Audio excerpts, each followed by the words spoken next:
Oi, pessoal, tudo bom? Vamos continuar nossa conversa sobre o fundamento dos direitos humanos?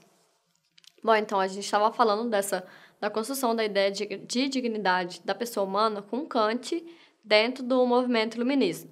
Então, como a gente viu, Kant vai reconhecer que o homem não se pode distribuir ao homem um valor ou preço, né? Justamente porque o homem deve ser considerado como um fim em si mesmo, em função dessa autonomia do homem enquanto um ser racional. Então, as raízes históricas do princípio da dignidade humana vão se vincular às ideias de Kant, em razão dessas noções de que o ser humano é um ente dotado de autonomia racional, que ele não deve também ser encarado como um instrumento ou um meio para satisfação dos interesses de outra pessoa, ou outra entidade. Para Kant, a dignidade é o valor que vai revestir, né, tudo aquilo que não tem preço, ou seja, tudo aquilo que não é passivo de ser substituído por um equivalente. Então, dessa forma, a dignidade é uma qualidade inerente aos seres humanos enquanto entes morais, né?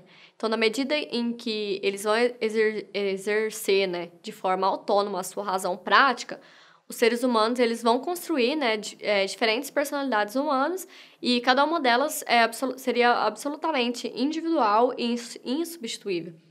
Então, consequentemente, a dignidade é totalmente inseparável, né, da autonomia para o exercício dessa razão prática para Kant.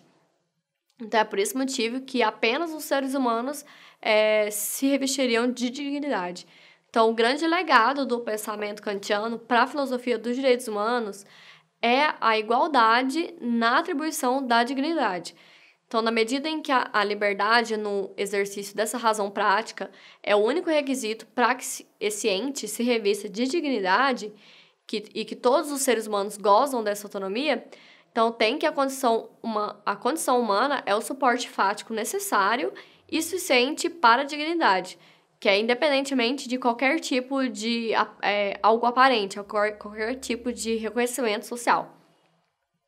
Bom, então, a escravidão acabou sendo universalmente abolida como instituto jurídico somente no século XX, mas essa concepção kantiana da dignidade da pessoa como um fim em si mesmo levou, né, à condenação de muitas outras práticas que colocam, né, o ser humano à condição de coisa, além da clássica escravidão.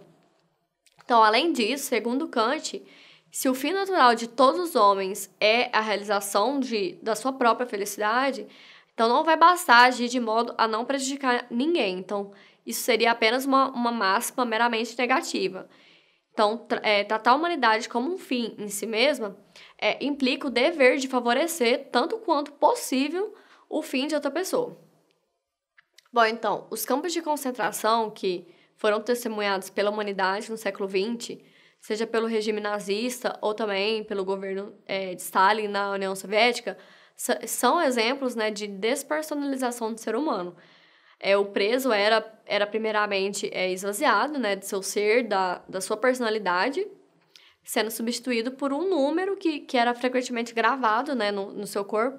Então, o prisioneiro aí, ele já não se reconhecia como ser humano, dotado de razão, né, e sentimentos, porque todas as forças desse ser se concentravam na luta, né, contra a fome e a dor. Então, da mesma forma, também há críticas ao sistema capitalista, né, pela transformação das pessoas em coisas, né, a reificação. A crítica, principalmente, é que enquanto o capital é de alguma forma personificado, né, elevado à dignidade de sujeito em direito, o trabalhador, né, principalmente o trabalhador, é submetido a uma condição de mercadoria, de mero insumo, né, no processo de produção, para ser, né, na fase atual do capitalismo financeiro, um item indispensável, né, relegado ao lixo social como um objeto descartável. Então, esse processo de reificação, né, que é considerado como processo de reificação, acabou transformando também, né, o consumidor e o eleitor, por força dessas técnicas de propaganda em massa, também como um mero objeto de direito. Então, por outro lado, como a gente já viu, né, a ideia de que o princípio do tratamento da pessoa como um fim em si mesmo implica não só o dever negativo de não prejudicar ninguém, mas também o dever positivo de favorecer tanto quanto possível também a busca pela felicidade do outro também. Então, esse postulado kantiano, né, vai constituir para comparato a melhor justificativa do reconhecimento do lado dos direitos e liberdades individuais, também dos direitos humanos de realização de políticas públicas, né, que são os direitos de conteúdo econômico e social.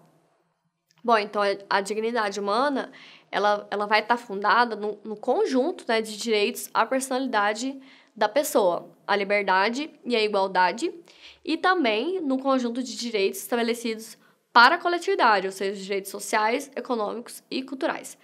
Bom, por isso mesmo que a dignidade da pessoa não vai admitir, né, discriminação, seja de nascimento, sexo, idade, opiniões ou crenças, classe social, entre outros.